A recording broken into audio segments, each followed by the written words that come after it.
how many years ago? I think it was like 2 years. BP. Old Conk was pretty powerful. There was a load more drama in front of her. We managed to connect ourselves with the Chinese community. Cheating scandals or whatever. Shaolin Tier 4, let's go. Yeah. If something cracks, feel completely okay with just interrupting shit or just going out of character or saying whatever. So yeah, start with your story. Start with we're positioned in Centurion. Centurion was launched. Shinobi was launched. Cutscene. Boom. Well, when Shinobi and Cent were launched, I can't really remember it too well. A long time ago, yeah. It was a long time ago. I think it was 14. We were all matchmakers back then. Okay, don't worry. That's a little bit of a harder season for me to remember specifically, considering I was literally just a matchmaking player back then. The next season, though, where Highlander was released, is a bigger one for me because that's when I started picking up the game a lot more. How many weeks did it took you to? Just a quick add up. Just a quick start note. How many weeks did it took you to learn how to feint? I took like 2 to 4 weeks to learn how to consistently actually feint. It was crazy. I don't even remember, bro. I just remember the first time I played For Honor back in the beta, PK was broken, so I played PK. Ooh, that spicy zone into zone was cute, wasn't it? You couldn't spam even, the zone. Move. The GB in the beta did like 70 something damage. It was amazing. All right. So what's going through your head right now, right? You're a Highlander, you're starting playing, you like the character, you got the double stances, kind of a complex character, having in mind what came before. However, compared to like what we had before, right? The Centurion and a Shinobi, which were like very damage intensive characters. You had a Gladiator with a zone spam that at the time what everybody was doing, and then you had a Highlander which was kind of received by the public as like underrated, or like not underrated, rather undertuned, right? What do you thought about that? Yeah, underpowered, yeah. Highlander was definitely underpowered, but at this point, when I would play with my friends, I was already like better than them. So powerful. For me, I chose Highlander because he was shit. Right. But I just loved the opportunities that he gave with his backstep light into top heavy, like trading with it 45 damage was huge. I love that. So you were already doing the backstep like setup. Oh yeah, I was mashing the backstep, bro. Strong with him. I've always been like a enjoyer of like quote unquote tech. So like backstep light into whatever, or like just little intricate things like that. And Highlander seemed to have a lot of these little intricate things, which like really piqued my interest. For sure. The double stances, like I think Ubisoft took some creative leeway with that. So we had some new maps in Grudge of Glory, but afterwards we saw the real potential and the minions started to pick up a little with Shaman, right? Aramusha was kind of okay in mid lane. He was going to be picked up way more seasons down the line, but like Shaman brought ganks, right? The fucking like double light guaranteed super on bite, so. Yeah. You were Highlander main, right? Kind of with this. What was the tier 4? The fucking arrow spear or something? Yeah, that was amazing. I used to nuke the ram in Breach. That was later down the line, though. But I remember specifically Shaman having super armor on bite, meaning if you just somehow land a bite in a team fight, that person who gets on the floor is just dead. Everyone just swings the thing on the floor. All right, so we advanced a little bit more after that. We got Season 5, a lot of reworks, right? We got Kensei, we got Conqueror, we got Zerker, we got Nobushi changes, even Highlander changes, right? I think it was the Celtic Curse changes, right? How did I land it on you? What was the Celtic Curse changes? I think you were able to, I don't know if it was, I think you were able to soft feint it into the posture, right? It's like do the dodge forward heavy, like you were actually going for the top heavy. Yeah. And then, you couldn't do that before. You could feint it, yeah. So a little bit more. It allowed you to get into your stance a little bit faster. So a little bit more of that. We finally got some Peacekeeper changes. No more spam that much, I guess. Orochi changes as well, and the new map. And after that, we also got Warden and Valkyrie reworks. Not much happening there. I imagine that was right before Season 8, the Marching Pirate. Mainly animation changes, right? Yeah. Yeah, I don't really remember too much of them 2 seasons. The Orochi and PK and Warden and Valk seasons, I don't really remember too much. They were kind of lackluster. They were. Nobody likes losing considering in Rework. I mainly played Duels, so Mhm.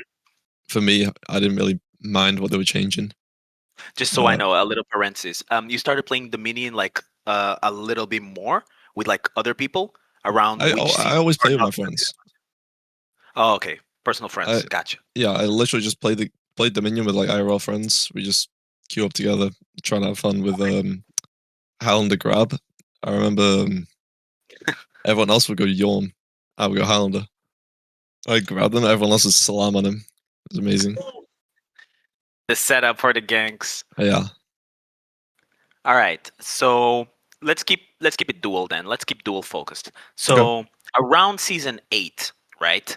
We had the big four, right? Cholin, JJ, Tiandi, and Sister Nuksha, right? Yeah. So we had also a little bit of animations. How was 1v1 comp back then? I know you were still trying to get into it. It wasn't like Was quite that that popular 1v1s, especially how many Ubisoft years was ago only was going to that? do a tournament like a bit later. That was 2018, brother. Yeah, a I little don't bit after think I was 2018. definitely not in comp back in 2018. I was still just a matchmaking player. Sure. Tiandi How was did you still felt fun like? though, Yeah, because I used to play on 30 FPS. I will say this. I will say this. What was happening back then was Legion. I don't know if you know him. No, Yeah, I do. mostly known as Solips. Yeah, you probably know him. You probably played him much more than me. Yeah, I used to be on the team And with him. nice, cool. How long? How many years ago? Um, Or uh, months? I don't know. it was not. I think it was like 2 years. I don't know, Gotcha. something like that.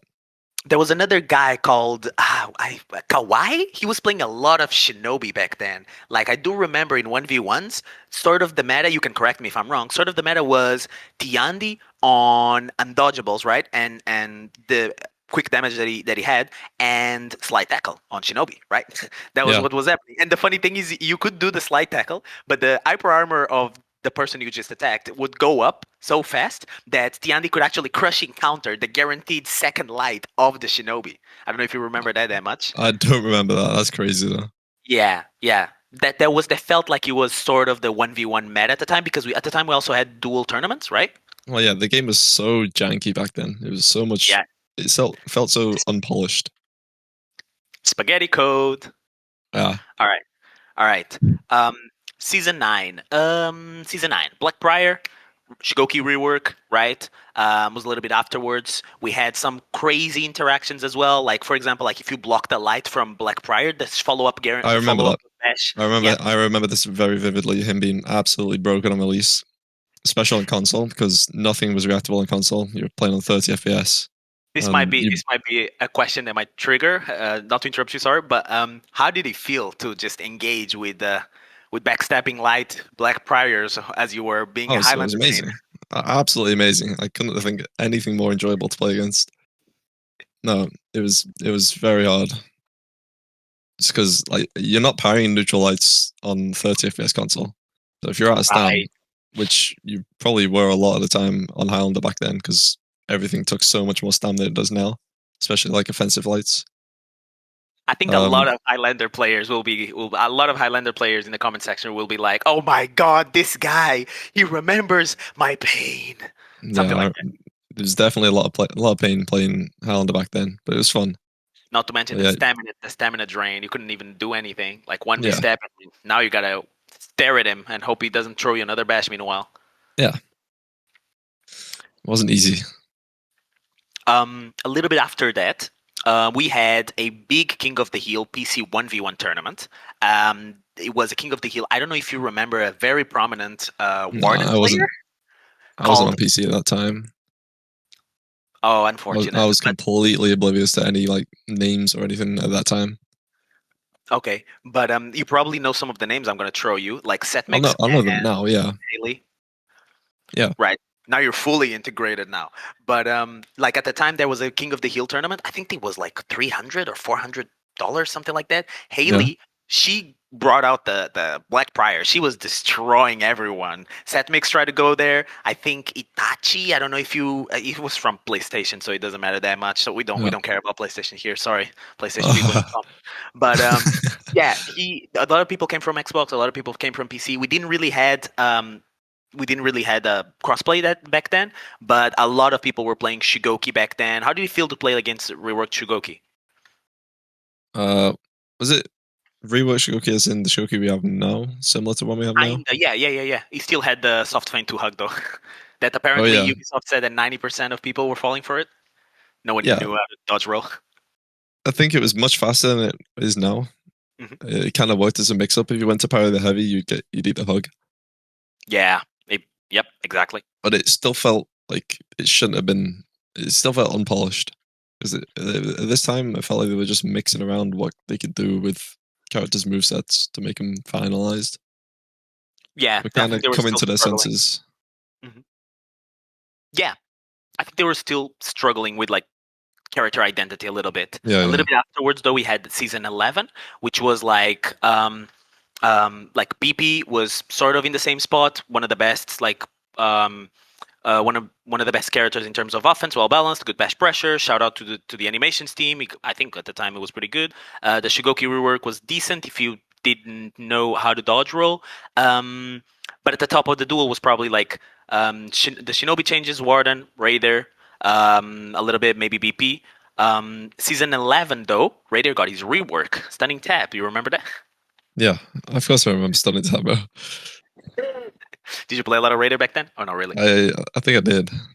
Who did I play back then? Oh, Yorm. I think I played a bit of Yorm. George. Stamina. Yeah, I played a bit of George. I think at the time there was a lot of like specific techie things you could do with Yorm, if I'm not wrong. Like the dodge forward heavy would track maybe in some timings. That you would be able to like stuff people, like you would be able to option select it because you almost get the hyper armor like almost from neutral, and you would be able to like stuff GBs and then get your GB yourself. I just remember the massive amounts of stamina you'd get for one parry. You'd drain like 90% of their stam bar. Now we understand. Which was amazing on console because everything was unreactable. Just nullify your opponent's ability to literally do anything. Yeah, it was amazing. Wait, how long have you played? What was the last time you played on Xbox, Bean? 2021. Damn. Okay. So from season 1 until 2021. Gotcha. Do you think Death for Glory was like the server that you were the most active on in terms of comp things, or did you add like some other like friends Discord servers, or like maybe not so comp, maybe? I actually got picked up by Rev. Because I was just playing MM and I ran into Rev, and Rev thought I was a good Highlander. So I don't know who Rev is. Is that a clan or a team? He's a Highlander player. Really big Highlander player. So you started to force stack with him? No, I was playing ones. I ran into him, and he was like, "Yo, you're a really good Highlander. You should join this server." So I joined him, and then I ran into Ranquist. Oh yeah. He was friends with Ranquist at the time, and then I was introduced to For Glory, and then so on. All right. Yeah, my reps are pretty diverse apart from Highlander. You've ever played against people like Hound of Terra, Spider Goat? I don't think I did because they were NA. True. I didn't have VPN back then.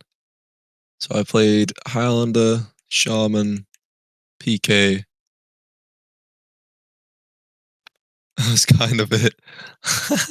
And a bit of Yawn. Yeah, I just wanted to figure out my characters we were up to. Yeah, alright. Let's continue. Let's move on a little bit faster. If I can understand where I was at. So yeah, season 6, season 8, season 9, BP, right? Shugoki. I was talking to you about that tournament where Haley was playing. I think Itachi. I don't know if it was Itachi or maybe Silencer. It was a JJ player, right? It was the only person that defeated Haley, and then we had also a guy called Shixtus. He was a shaman player. Yeah, those were sort of the names that were fluctuating about. It was a fun tournament. It was just 1v1s. Afterwards, we had a tournament, I think, or actually right before that one. Actually, Garston cut here. We had a tournament that was Shugoki only. It was the Dominion tournament, so maybe you weren't super familiar with, but it was like a Shugoki. Shugoki like specific tournament. So every team needed to have a non-reworked Shugoki on their roster, right? Yeah. So Setmix played on that. Anzax, I think, came out of retirement for playing that. He was the Shugoki player on on the Euro series. He played with Setmix. Alec, some of the other names. I'm pretty sure Clutch played on that. Yeah, I'm pretty sure. Yeah. He had his team. I'm pretty sure they were the winners. It was like a $1,000 tournament too. It was like a crazy thing. Shugoki was moving souls back then. A little bit afterwards, season 10ish. Yeah, also this is where you were actually. Ready rework, right? 400 MS attacks, good unblockable pressure, creative non-bash offense with the animation, with the amazing animations and the stunning tap. Season 11, we had a little bit of what? We had kind of the same thing, honestly. Season 12, more or less the same thing. There were a lot of nerfs to Raider right afterwards, which I thought, I don't know, what was your opinion? Because like Raider was obviously very like hated because of his rework, but then Freeze made a video and he was like, they're actually doing offense creatively, non-bash offense creatively, so we should give a leeway to Ubisoft, but Ubisoft just decided to nerf and completely do away with the stamina changes. I don't know if you remember that whole debacle that much. Ready Rework was like 6 years ago, was it? Yep. Yeah, I think it's still very strong even after you got the nerfs, right? Yeah, or did he end up getting nerfed? Wait, what you said? Sorry. Did he end up getting nerfed after the rework? Yes, because he lost his stunning tap and he became storming tap. Oh yeah. I think people were kind of sad about that because it felt like that was part of his identity. Right, the stunning, yeah. But he was still extremely strong just because of the agree with it, damage he dealt. Because I heard I agree with getting rid of it. I heard this argument about lots of top players. They're like, identity doesn't really matter that much. We just want offense that is effective, fast attacks, things that you can't really react with, especially on PC. And what's your take on that? I mean, you have to be careful with removing identity things like that because you can make the game a lot more bland. You don't really want every character being the same variation, same like two or three variations of each other. And when people have special things in their kits that they're known for, it kind of makes them stand out. But Raider was still very, very good when he had that removed because he still had like the GB into wall into zone, which was like a 1-frame parry that no one's doing. Yep. How much damage did he do on zone? Was it like still like 50? I think yeah. At the time was around that, maybe a little bit less, but yeah, around that. Because that was before CCU, so it was like 40 even maybe. Yeah, I think like his out of stam was like 18 plus 48 or some stupid number. So he still had insane damage and high health pool. He was still very good. Yeah, year 2, season I think 2 or 3, which was when Raider was reworked. I think it's a very important moment to analyze things. I think Kahayos, a girl that was playing in comp, which weren't that many women in the For Glory server at the time, made a very big Reddit post about how not all ganks are created equally, and it was specifically talking about Raider nerfs and how it impacts complexity of the game and consistently reducing the game to a kiddie pool complexity isn't exactly what the game needs, even if the community asks for nerfs consistently, right? Right. I don't know what to add to that. What? I don't know what to add to that. Yeah, she had a lot of opinions, let's say. For better or for worse, because sometimes like different voices disagreeing is actually good as opposed to the same Yeah. dogpiling and the same like community consensus that maybe is not really consensus. So afterwards we had the Raider skin. A little bit later we had some changes. I will not mention like everything, but like Centurion had got some changes and became meta. I don't know if you remember really that time. Silencer was playing a lot of Dominion, a lot of Centurion on Dominion fuck on Dominion tournaments. I was missing the Yeah. word. And yeah, the meta sometimes felt like he went backwards. Many nerfs, limiting lackluster, limiting new heroes, but in general we were getting somewhat new mechanics. We had Pirate, right? We had the Magi a little bit afterwards. We had Conk Rework, which was interesting in the That approach. was a big part of me enjoying the game. I enjoyed the game a lot when Conk Rework came out. So we had the first TG. Right, I mean, we had the TG with testing grounds, right, on Conk, and was he it had 2 or 3, I think. Yeah, I think so. We need to correct that. He had an undodgeable, right? He had an undodgeable for a long time during the testing grounds, and then Ubisoft completely scrapped the idea, and he had a way to feint his recoveries with the flailing like posture. Oh, right? it was he could forward bash on, and then if he whiffs and say you're in a conk mirror, if you dodge Conk's forward bash, you're gonna side dodge bash his forward bash, right? But wait, repeat that again. Sorry. So if you're in a conk mirror, and one of the conks does a forward bash, but you dodge it, what the conk who dodges is going to do is to do a side bash to try and punish it. But the conk who did the forward bash at the start was able to full guard on recovery and then dodge their side bash. Oh, so shorten its recovery of the shorten recovery massively. I think there's a video on Barrack's channel of me fighting him, and I did it. He was like massively surprised when that happened. Damn. And then was the other rework when he had like insane frame advantage on everything and high damage. Yep. The frame advantage was I think it's basically the same moveset we have now, but boosted, super boosted. Because you could do a bash heavy into a UB feint GB, and they couldn't even light stuff it. You would GB their lights startup. That's how much hits in you had. The first 100 MS. Yep. Yeah, so it was a true 50-50, like UB. What do you think about Conk right now, Bean? Oh, he's missing a lot, obviously. Yeah. Needs damage buff. I'd say buff the damage of his bash heavy and leave the light as it is. Because the light has its properties of being like a surround attack. And if you want to do more damage, you do the heavy option. The big damage debate at the time was that whether he's like light punish or whether he's heavy punish should have the same damage. And I think they settled on like 13 or 12. And some people think that the AoE should be less to do less damage because it was kind of easy to do and there were like 2 or 3 ways to get it. Yeah. But the neutral one, the heavy one, was like also like too low because it's just a hitbox that goes upwards, right? So it's not going to hit anybody. I think he should definitely have more damage on a heavy version now.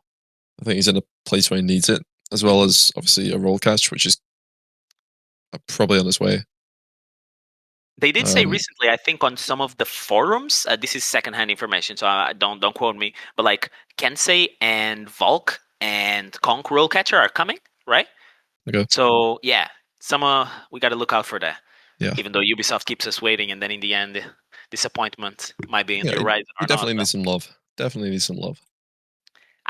Dude, just to recap a little bit, I used to be a Conk main, okay? Sorry to interject. On PC, me too. Yeah, exactly, on PC, right as soon as I switched from PlayStation. And brother, going for the option select layers, it was like an onion of layers. Okay? First option select heavy, and then you input the heavy, right? And then you soft feint it into a full block just in case you miss the parry timing, right? So you can full block it, and if they are gonna feint it and you misread it again, you can just go into a zone after going to full block again. And he was like the option select king back then. Absolutely. Because he had like his bash OS, he had GB OS, all the other normal OSs, but souped up because he was Conk. Funny enough, it's amazing. mechanistically, funny enough, I don't know if many people agree with you. You tell me. He was really good with just those mechanics that I just spoke about. Like he was really good in 2v2s, right? Like he wasn't able to do like insane peels, but like you could bash someone, you could self peel, you could like recover into like a full block. Without doing the damage, of course. I mean, Warlord could just bash and then crushing counter the external one, like Barak used to do a lot. But like, he wasn't really that bad on 2v2s. I don't know. I can't really speak on like too much on like how good he was in 2v2s in like comp. I remember one specifically. Old Conk was pretty powerful, just because of the stam pause he had, and how the stamina system worked. Because if you were out of stam, you got bashed, your stam would be paused again. You can go back out of stam even if you're out of stam. It could be possible that I'm also dreaming a little bit. But another rework that might be interesting is Jormungandr's, which came right afterwards, around the same time as the Fury release. And some of the dodge changes for 2v2s as well. This is like starting to become like 2023, 2022, I think, even somewhat earlier. Yeah, we had the dodge changes where like if you dodge to the side, you can't really like external people anymore. I don't know if you remember Jormungandr's rework that much. Again. Rework to how he is now? Yes, I think yes. Oh yeah, That's when I we remember got vividly. I remember the TG, where his damage on like he did a GB into heavy, which would be the wall spot heavy. That did like 24, and normal top heavy did 27.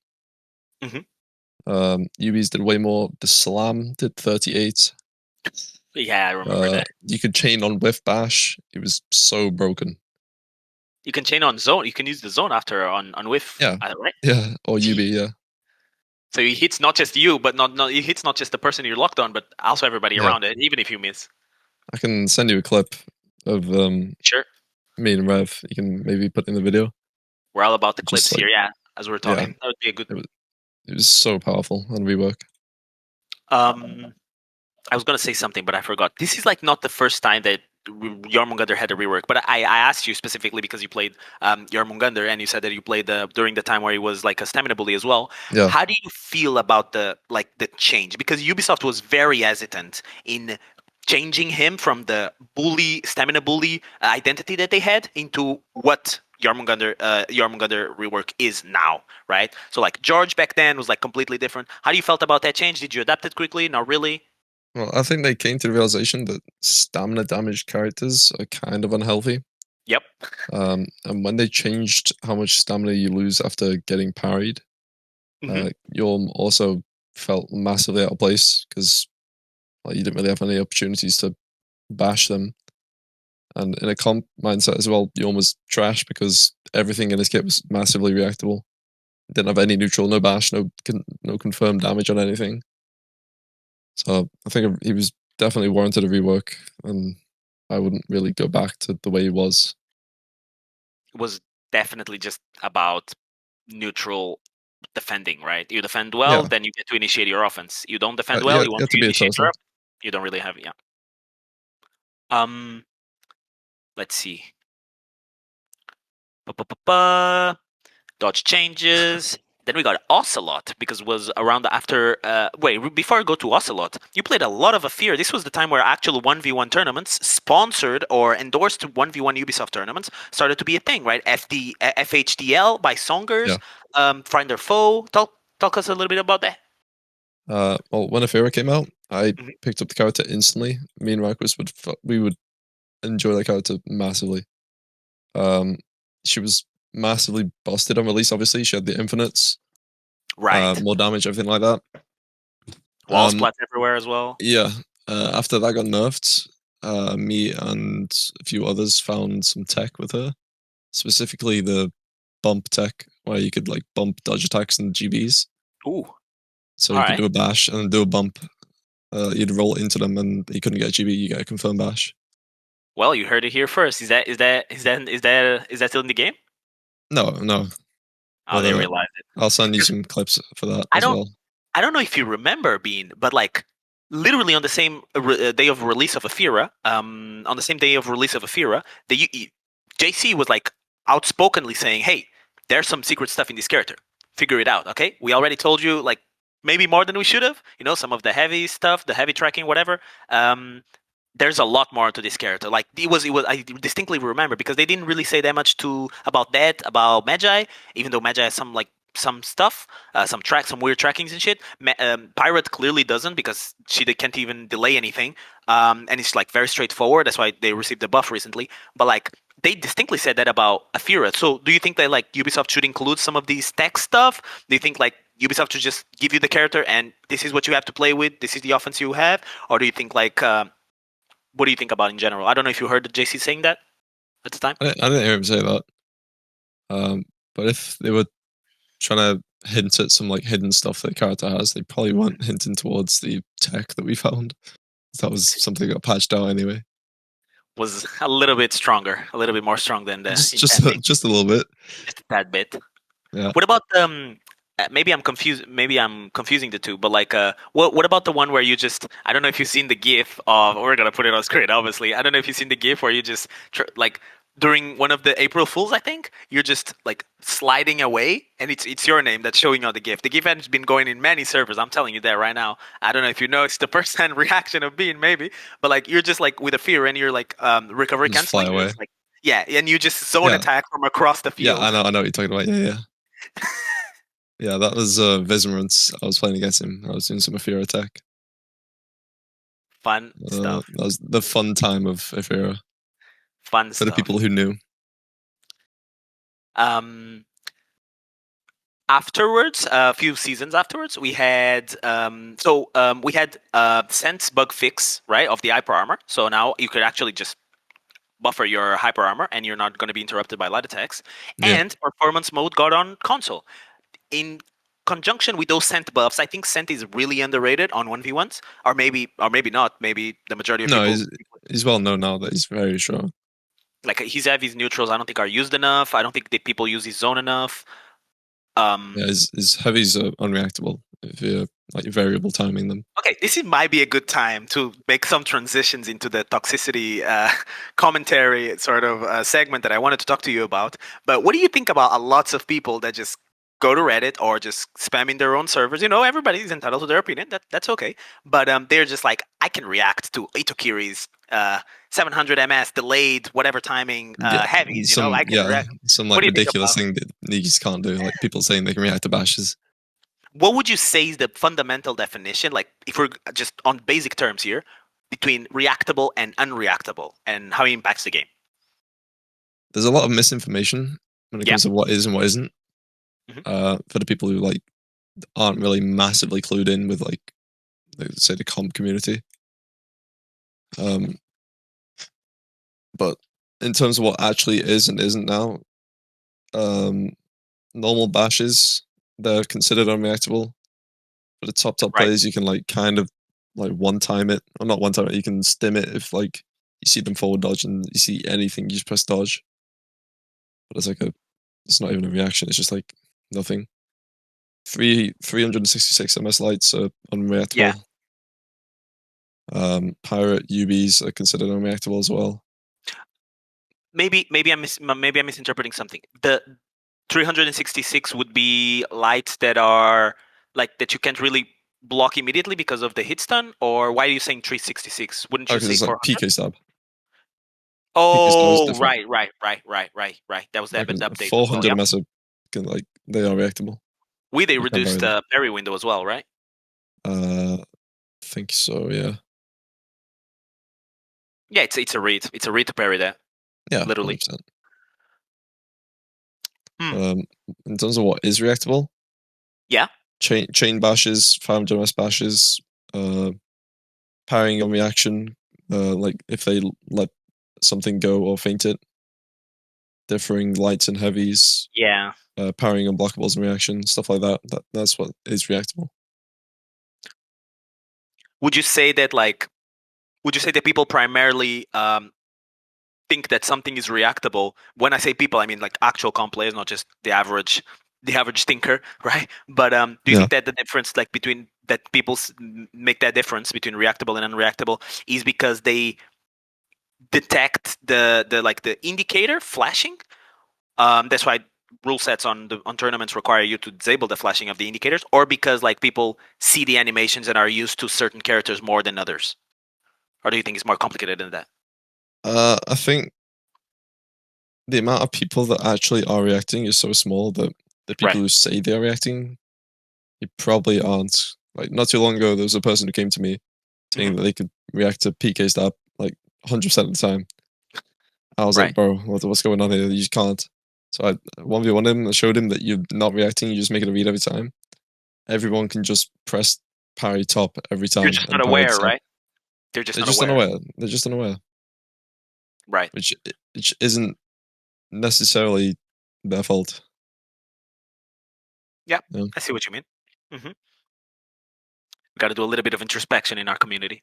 So yeah, Sense is up there. You would say Afir is up there right now.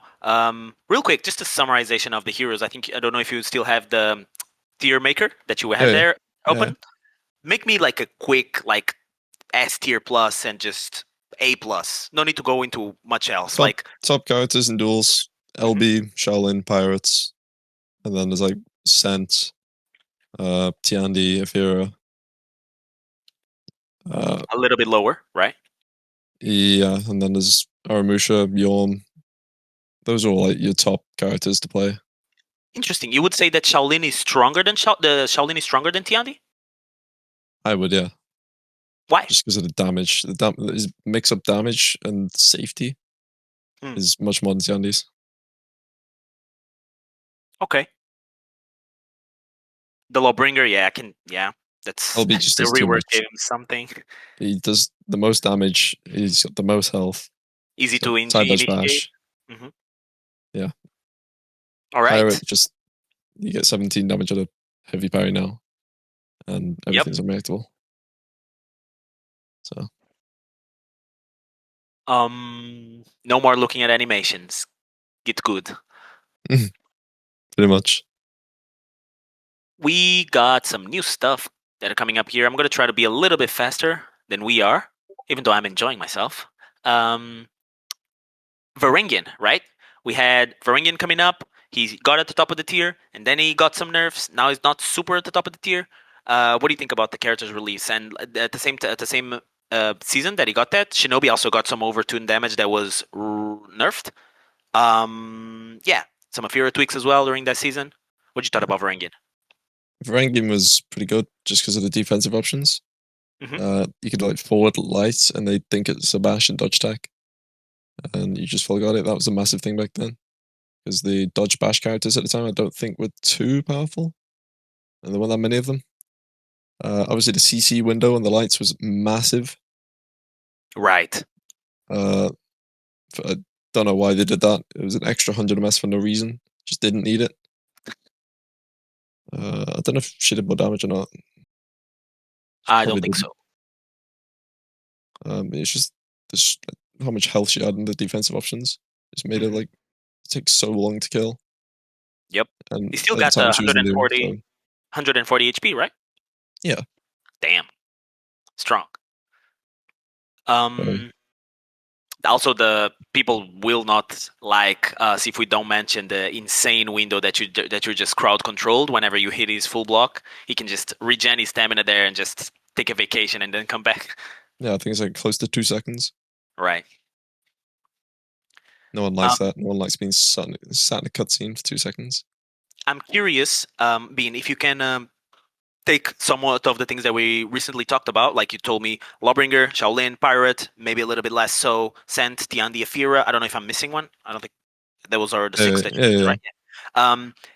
Can you take that context, and in the context of what we're talking about here of Varangian and Afira as well maybe a little bit of the performance mode setting being enabled for console.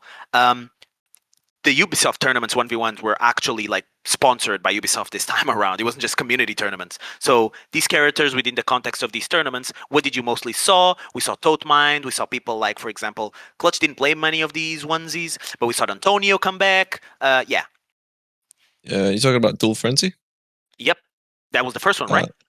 And yeah. then we got killed 504 afterwards. Yeah. Dual Frenzy was very fun. So much fun. I actually got saved by Kino because I think he won or lost to Antonio, and it bumped me up to 8th place, so I actually qualified. Shout out to Kino. Shout out to Kino. Thank you, man. Actually, no, I can't really say that because he's in some drama with like cheating. Oh shit! Take that back. Cut that out. Cut that out. Never mind. Cut that out. Or maybe not. Like we saw a little bit of Scent, a little bit. I think we should have saw. Oh, what characters you saw? No, just in general, right? We saw a little bit of Scent, a little bit, quite a lot of Lawbringer. Not that much of Orochi, right? As well. But no, just we saw like whatever you want. Lawbringer because Lawbringer was busted with the impale on heavy parry. Yep. Like we saw Afira right because Afira had like backlight at the time as well and overtuned damage. I played a lot of Afira and Lawbringer. Warden was also played a lot. Can't remember if there was a lot of Warmonger. Scent, obviously, because Scent had a lot of stam damage and overall good pressure. I actually played Yorm a little bit. It's kind of a interesting throwball pick for me. Antonio played a bit of Raider as well. He also played Scent. Okay. But that's just because it's Antonio. Antonio loves Raider. Okay, I didn't know that. Yeah. Okay. There wasn't really too much variation in that Antonio, I don't think. Lack of variation on the dual frenzy, but a lot of variation and diversity in the drama part of dual setting, of dual frenzy. Yeah. Funny stuff happening in the background. Anything you can tell us? I don't think there was much drama back there. There was a load more drama in front of her. Well, of, like cheating scandals or whatever. Well, let's jump into that then, because that's what the public wants. No, I'm just kidding. That's it. That's what I want. So, like we, friend or foe, I kind of trying to situate myself a little bit better. Magi already had a rework. Some Warden skins were out. I don't know if Highlander already had a rework. He did, but no one played him. Interesting. Why is that? Why do you think that? Highlander's just hard to play, man. I agree. Still gets counted pretty easily, but you still have to be careful because of the damage you can do. Tell me if you agree. If you agree or not. It feels like one of those heroes that, like, if it shows up some incredibly like nerd guy that just tries to study Highlander from top to bottom, is just rise up in the ranks in the same way that like maybe our Musha is rising up a little bit, maybe in the same way that like Nobushi. I mean, Nobushi was always kind of at the top, but like how how certain heroes are becoming good just because there's like this personality that uses him differently. Well, Highlander's played in fours at the minute just because of how much. Like how big his hitboxes are on his chain heavies. Right. 600 MS per armor, yeah. Yeah, they're just huge. But in terms of like someone playing them a lot and then people figuring it out, I don't think there's many more characters that can happen to. I think everything's kind of figured out at the minute. Even in ones? What about in ones? In ones as well, really. There's only like the same 5 characters being played in ones at a minute in that top. It's just characters and names like LB Shell, Pirate, Scent, and Afira. Those are the tops. All right. Yeah. Honestly, things that happened much afterwards. Ocelot gained some relevance, right? He was used by who was the person that used him? Was he Ewop or? Tuba and Ewop, but Ocelot on release was very, very strong. Yeah, chain on whiff of the 18 damage best, right? Yeah, I think I put Ossie on like the best hero as the best dual hero. Was it mainly? Was it mainly and like exclusively because of like mainly because of like the ability to like just you just made a bad read because I let go of my 18 damage bash and I didn't hit you, but it's still my turn. Yeah, kind of. And it made some matchups unplayable, like against Warden, you just couldn't play because you dodge the bash, and then what? You're not going to be able to do your bash because you're going to get stuffed by a 400 MS light into another bash. Right. It seems like Warden has been having a really hard time. Like, regardless of how many changes the Ubisoft does, he's like sort of known as the 1v1 character. However, he's still sort of struggling against LB, Shaolin, Pirates, and Tiandi, Fira. He's still. He had his Gareth-san, your mic's like... Yeah. Hi. I just want to say a little bit. I'm going to Steam in a minute because I'm sick. Just want to know how it's going. How are you? We have never talked before, right? Yeah, it's going good, bro. Yeah. I am just want to say thank you for joining. You'll be in the video. I'll credit you everything. I'm not sure if Post told you about this all. I just let Post do everything, and Post don't forget about the recording. If it doesn't work, just for the screenshots. Thank you very much. Yeah. I'm going to sleep. I hope you're doing. Don't forget to stop recording. Very important. Yep. Okay. Bye. Yeah, man. Bye. Gamer. With Warden, I think he had his rise. He had a really good spec of time where everyone was playing him just because of the stun damage. But when that got removed recently, he fell off a lot, I think. Okay, so that's Vortex, but yeah. Well, okay, a real quick question. It feels like mostly people only talk about Vortex in the context of like loopable bashes that you can just bash into bash into bash. It feels like there's a lot more vortexes that don't necessarily have to do with the bashes. Like Shinobi has a vortex, right? But people don't really refer to it as a vortex. Why is that? Do you think it's just? I think it's just a term that's been used for Warden. Right. Okay. Like for me, Shell's mix definitely feels like Vortex. When you're in it and you just spawn in and you instantly like 1 bar because you just ate everything. Made like 4 wrong reads, but I think it's just a term that's been catered towards Warden and Warmonger. Well, not really Warmonger because it ends, but Warden specifically because it just continues. I'm super curious. We're in 2023, 2022? Friend or foe, right? Yeah. Ubisoft sponsored, big prize pool. What place were you on? Did you end up being? In the 4s, I guess I came first because I subbed for the team that won. There you go. Which was comprised of? I can't remember. You don't remember your teammates being what the hell? Jesus. Bro, it was a long time ago. Damn. I know Y'all was on the team. There you Y'all's go. team. I'll just say Y'all's team. But in 1s, I came second to EWAP. I just had a bad game against him. What was the... Okay, that's how you feel? Okay. What was the matchup? Tell us about it. Can't remember, So I this just remember was... kicking myself because I knew I could have played better. This was before Lawbringer, right? Sort of trying contextualizing here.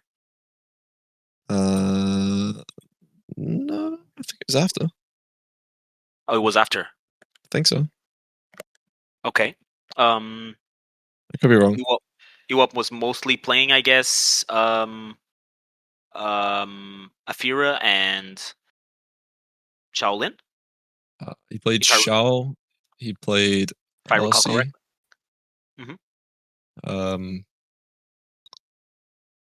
I can't remember who else though. I just remember specifically like kicking myself at the end of it because I knew I could have played better. There you go.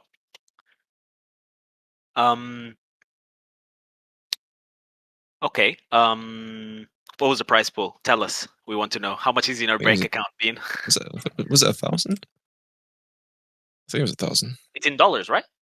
Yeah, I think $1,000 for a winner, 500 for me. I think it was that. You got that transfer right on the perfect timing. If you receive dollars right now, from here to Europe here, we're kind of fucked. Not the best transaction. All right. Sohei got released afterwards. Orochi nerfs, Warlord skin, Viking Village map. Berserker got a little bit of a testing ground with the new feats. Warden feats testing grounds as well. More Sohei changes. Lawbringer rework. Katoon, right? Katoon. What do you think about Katoon, man? It was He's good. got a lot of stuff. 400 MS slides, recover cancels. Well, when she came out, I kind of instantly found tech for her. Powerful. True gamer. Dedication. Yeah. Which was the unlock Katoon tech, where the running lights would be unparryable. Well, you could parry it, but she could continue. And also, if you spammed target swap, you would fly across the map to the person that you target swap to. Is that fixed? Yeah. Damn. Okay. Unfortunate. But there's clips I have of floating around. flying around. I would be like on Overwatch, someone being mid, I'd be on the bridge, and someone down on the bottom would hit me. Shaolin tier 4, let's go. Yeah. It's amazing. Yeah, we're kind of getting into the end here. Then we had some forward dodge heavy GB vulnerabilities. I don't think you feel like there was much changes on this. Like Berserker is now able to do dodge forward heavies. Aramushi is now able to do dodge forward heavies, like without getting GB'd. And It was kind of scary. Afira and Locktech got nuked. Wait, what? It was kind of scary when that happened because we saw Tiandi and Shinobi added to the pool that had 100 MS forward dodge heavies. And generally, they are very strong because you can just use them to stuff and get a GB every time. But for Tiandi specifically, you do a kick, and if they dodge it, you can just forward heavy. And you would like hyper armor through a dodge stack, for example, and you'd beat a GB. So at the time, Tiandi was already very powerful, still is. I don't think he needed that. Which kind of made us a bit scared. Tiandi is very, very. I would say, in my opinion, also I play on Xbox now. I think Tiandi is like top 1 or top 2 best duelist. Yeah, he's still very strong. Yeah. Especially for people who are like trying to do reads mostly. And as opposed to reacting. On that note, real quick, not Tiandi. Fuck it, now I forgot. Shinobi, yeah. Why isn't Shinobi played more? It's hard to on play, high man. level ones? You have to play very slow if you want to win with Shinobi now. You would say same issue as Highlander, or no? It's just his damage is so low that you have to play around his strengths of punishing. Right. His deflect is very good. The damage on the sickle vein is very good, but if you kind of just sit there and eat every bash and forget about everything else, then it's going to take him a long time to kill you. Like you have to hardcore outread him in terms of number of reads. You have to play very, very, very passively. No one really wants to play passively anymore. Everyone just wants to insta-kill somebody. Which is Lawbringer.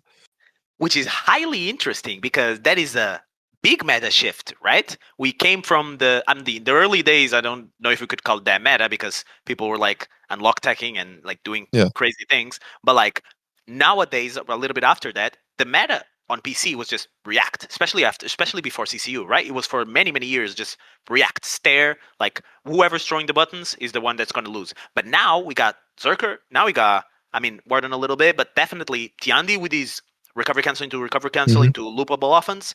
Afira, like Ubisoft has actually managed to take down the turtle meta, right? The legacy of the turtle meta. Yeah, if you look at Lawbringer and Shaolin, how fast do they kill?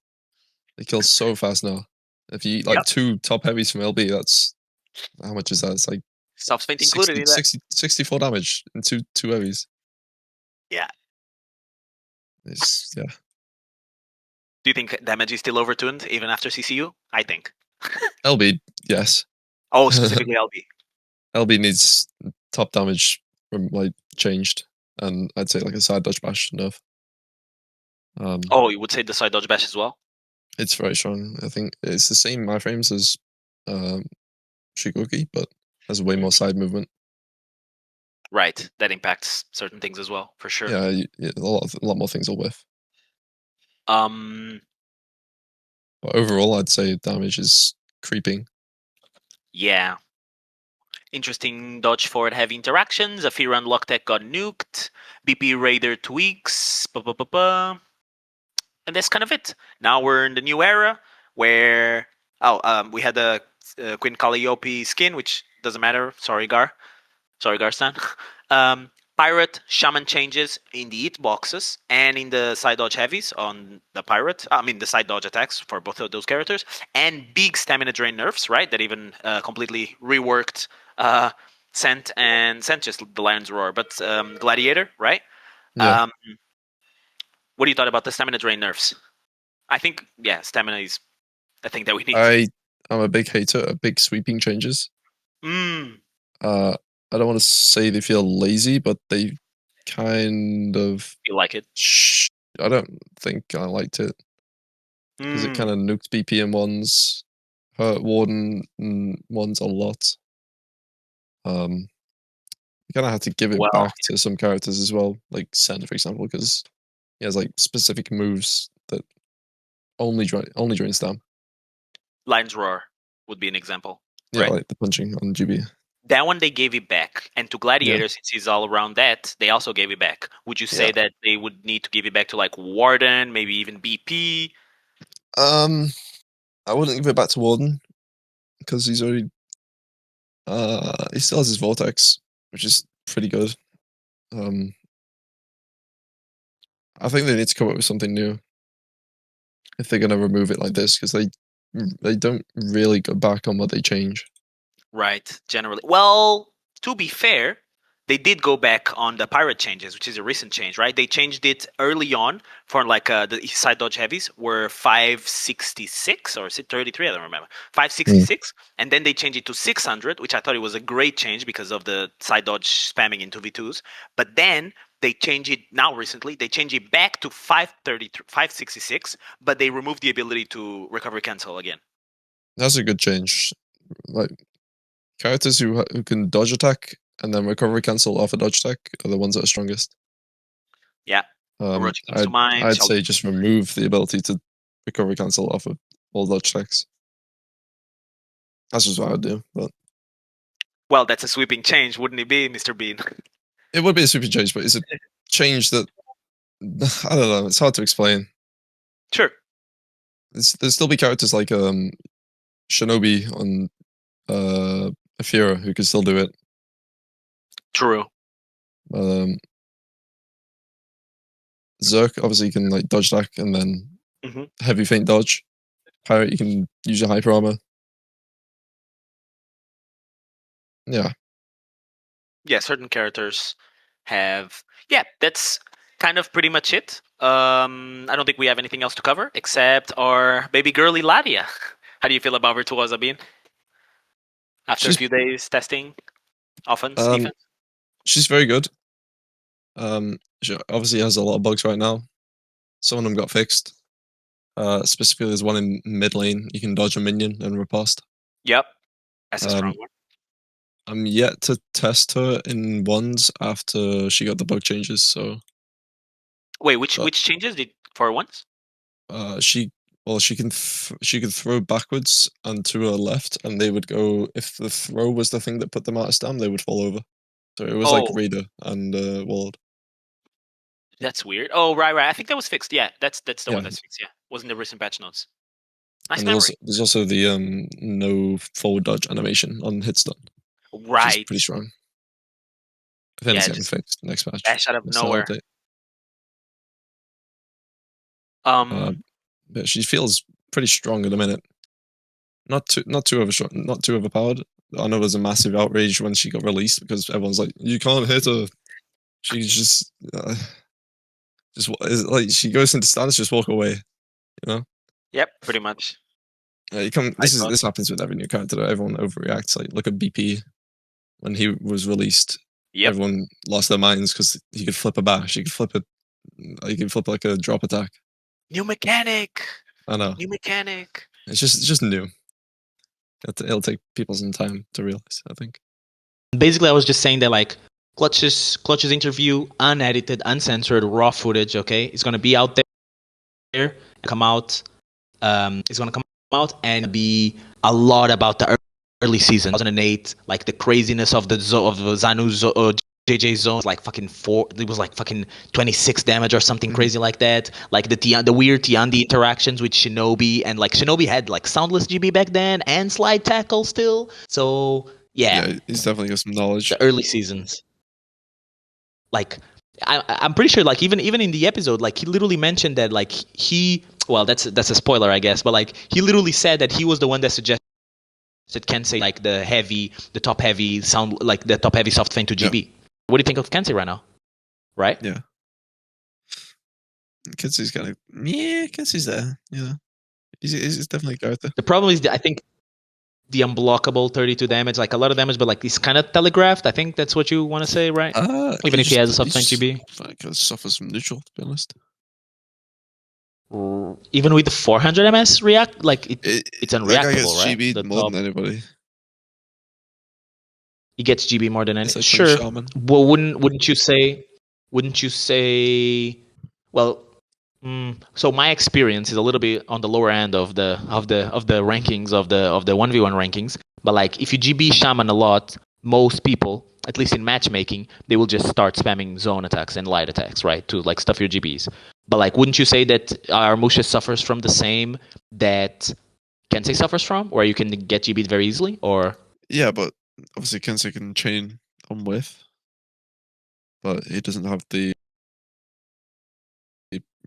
back doesn't have the damage like continuation numbers that Musha has. Right. Musha's overall better. Yep. The soft feints really do a lot for him, especially being 400 from two different sides. Yeah, I mean, in general, like, did you saw the tier 1 change on Ocelot? Now you gives you kind of a leg up. I did. Once you die too many times. Any thoughts? Good change. Probably needed to happen a little sooner, but took a while. Yeah, but yeah. I mean, what about what's the other one that was the big one? Ocelot, Kensei, that was kind of it, right? There was a little bit of a nerf on Warmok, like, because you can't like have frame advantage anymore. Like medium hit stun is not anymore medium hit stun of the light. No, it's like light hit stun. You can get lighted out of like bash light bash, but you can do like bash light into chain heavy if you think they're gonna light. So I guess it's a layer of read for. A lot of stuff is coming up. Thankfully, we managed to connect ourselves with the Chinese community. So I don't know if you know the name AKA Morning. I don't know if you know the name Fugui. Does any of these names ring any bells? I don't know the other guy though. Okay, Super SN. Oh yeah, Super anything? SN, yeah. Where do you know them from? I know from Where do FHDL. you know these names from? Are they reaching out to you? Oh, FHDL. Okay. It's interesting because I haven't seen them that much, but they do not lag, bro, at all. How. Like, as much as I don't know what VPN they're using, but I want that. What was the question? Sorry, my bad. I was just saying that people use exit lag. It's literally what it's called. Oh, yeah. You know, exit lag. Yeah. So I don't know what kind of it's really, really good. They have like 90 latency from Brazil to like Germany. But like, if they use that, they have like literally 60, sometimes even consistent 50. It's crazy. That's the voodoo. It's called exit lag. For lag switching as well? I don't think so. I don't think you can lag switch with that. I think you actually need like the physical like switcher like plugged into your. As far as I realize, no. But they do a lots of scrims with Americans, and they have like 40 latency. It's like completely insane. They have less latency than Mexicans. Not to throw shade at the Mexicans, okay? Because we're doing a worldwide series. We got Ilios, we got some Brazil, we got lots of different communities that we're gonna cover. But we're gonna do like a worldwide series about the different communities across the world. But yeah, I think you're excited with the tournament that just happened in China. What do you thought about that? I don't know if you saw it the whole thing, but just bits of it maybe, whole thing, or heard about it. Morning win that. I think to be honest, I think that's such a cool LAN. It's not often we get to see like a LAN for an event happen. Exactly. I think it should be publicized more, even if it is in China. Just to wrap up, then, super interesting because this will be the best connection to something else, or connection to the toxicity part, right? Because why do you think many people in our community, maybe in other games community too, I don't know if you've experienced that, seem to so consistently suffer from new character derangement syndrome? New character derangement syndrome. Yes. Like, new character, new mechanic, scary stuff. I don't really want to learn it. Some people do want to learn it. People are afraid of change because they get used to something in the game, they get good at it, and then it gets changed. They're like, oh my god, I gotta change what I've learned. Fundamentally, yeah. But you can't stay the same and have a game be good. Things have to change. Yep, I agree. What kind of up until what point do you think it's fair for us to like start thinking a little bit about like the developer's perspective on things? Because like we criticize X rework, we criticize X thing that they shouldn't have done. They don't really know the character. They didn't really know that this was possible. Maybe they nerfed too much. Maybe they buffed too much. But like, how do you like? How hard it must be to like for the Ubisoft developers to actually like manage some of this stuff and introduce a character that has never been played before as well. Well, I feel like now there's a lot more player to developer communication than there has been in the past, like Nice. however many years. Does your uncle work at Ubisoft? Yeah, so something like that. It feels like they listen a lot more now. Okay. Obviously, there's been some bad changes in the past, but they also have to cater towards the new players. Right. They can't always go towards the people that have been playing the game for however long they've been playing. I think it's a thing to be kept in mind very, very much.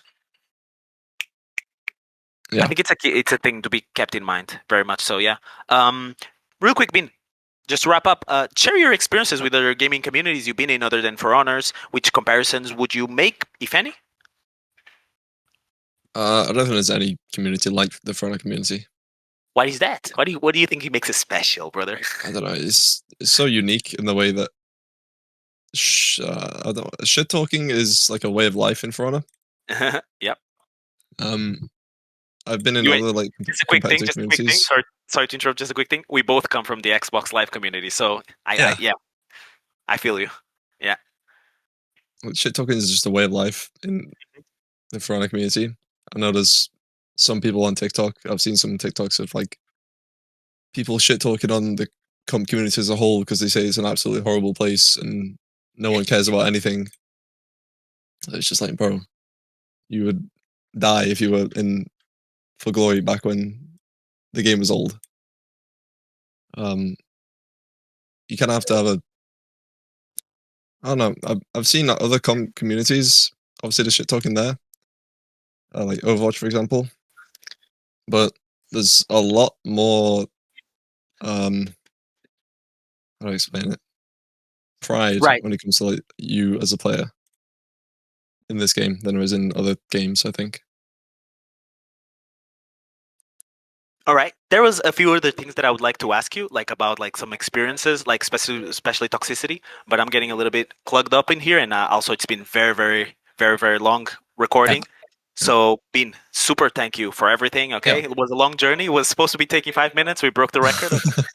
But thanks for the input and everything. Really, man. Okay, we'll keep on talking, and I'll show you some snippets meanwhile while the editing is happening as well. Just so keep your curiosity on the toes. Okay. Thank you very much. I thank you, man. Appreciate for the time. Okay. Come on.